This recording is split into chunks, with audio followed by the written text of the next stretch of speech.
दुनिया का कोई काम छोटा नहीं होता है। हमें उस काम को करने में आनंद आना चाहिए। वह हर काम बड़ा हो जाता है जिस काम को करने में हमें आनंद आए। और जो व्यक्ति जितने ज्यादा काम करना जानता है वो उतने ही ज्यादा काम का होता है। आज बच्चों से पूछो क्या कर रहे हो बेटा? पढ़ रहे हैं। जब देखो तब पढ़ रहे हैं। ठीक है, पढ़ रहे हो, पढ़ने के अलावा और भी कुछ करना है कि नहीं? फुर्सत नहीं है, टाइम नहीं है। अगर आपके पास पढ़ने के अलावा और कुछ करने का टाइम नहीं है तो एक टाइम के बाद बिल्कुल आप यूजलेस हो जाओगे।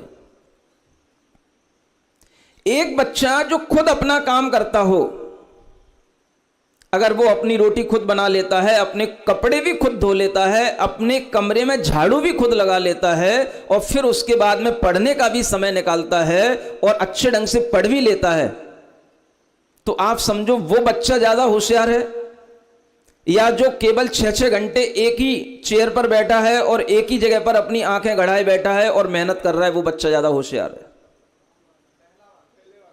समझ लो आप। अगर उस बच्चे को टेंशन होगी जो 6-6 घंटा पढ़ रहा है, तो ऐसी टेंशन होगी कि सीधा तो उसकी टेंशन उसके हार्ट पर अटैक करेगी, उसके माइंड पर अटैक करेगी। और जो बच्चा 10 काम करना जानता है वो क्या करेगा? जिस समय पर कपड़े धोएगा उसमें मजा ले लेगा, जिस समय पर रोटी बनाएगा उस समय का मजा अलग लेगा। थोड़ा सा अगर उसके लिए कहीं धूप धुआं कुछ भी लगेगा तो उससे भी उसके लिए अच्छा लगेगा। और सबसे अच्छा होता है घर की झाड़ू भी लगा लेगा तो उससे भी मेहनत कर लेगा और उसके शरीर में फिटनेस रहेगी, उसका दिमाग रिलैक्स में रहेगा क्योंकि वह दूसरा भी काम कर रहा है। दूसरे काम करने से माइंड को एनर्जी मिलती है, ब्रेन को एनर्जी मिलती है, माइंड को रिलैक्स मिलता है। जब आप एक साथ 10 काम कर रहोगे तो आपको लगता है कि मैं 10 काम में टाइम वेस्ट कर रहा हूं। यह बच्चों की बहुत बड़ी रॉन्ग थिंकिंग होती है।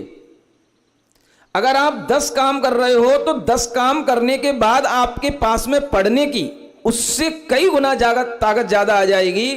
और जो काम आप एक लगातार करते जा रहे हो, उस लगातार काम करने में जो दिमाग थकता है उसके कारण से उसका जो हमें फल दिखाई देता है वो नहीं जब सामने आता है, तो उसका मुख्य कारण यही होता है कि आप एक काम में लगे थक जाते हो तो उस काम में परफेक्शन दिखाई नहीं देता है। जो बच्चा 4 काम कर लेगा तो उसके 4 काम भी निबट गए, उसका खुद का संयम भी पल गया और वह 4 काम कर रहा है तो तप भी हो गया। और जब 4 काम करने के बाद में पढ़ने बैठेगा तो सुकून से उसका दिमाग चलेगा और उसे पढ़ने में उसका मन लगेगा और उसे जो भी याद करना होगा वो उसे याद हो जाएगा। उसे दिमाग को रिलैक्स मिला किसके माध्यम से? जो 4 और काम उसने किए उसके माध्यम से। जो बच्चे दिन भर ये सोचते हैं कि हम जितना ज्यादा पढ़ेंगे उतने ज्यादा हम इंटेलिजेंट हो जाएंगे, ये बच्चों की गलत धारणा है। आपको पढ़ना भी है और पढ़ने के साथ में 4 काम और भी करना है ताकि दिमाग को एक ताकत मिल पाए। माइंड रिलैक्स चाहता है, रिलैक्स होने का मतलब ही है एनर्जी गेन करना। और जब माइंड को एनर्जी मिलेगी तो वह पहले से अच्छे ढंग से और अच्छा काम करेगा। इसलिए जब तक बच्चे पढ़ते हैं तो पढ़ते हैं और जब उनका पढ़ने से मन उबता है तो फिर सीधे गिरते हैं, फिर उन्हें संभालने वाला कोई नहीं होता है।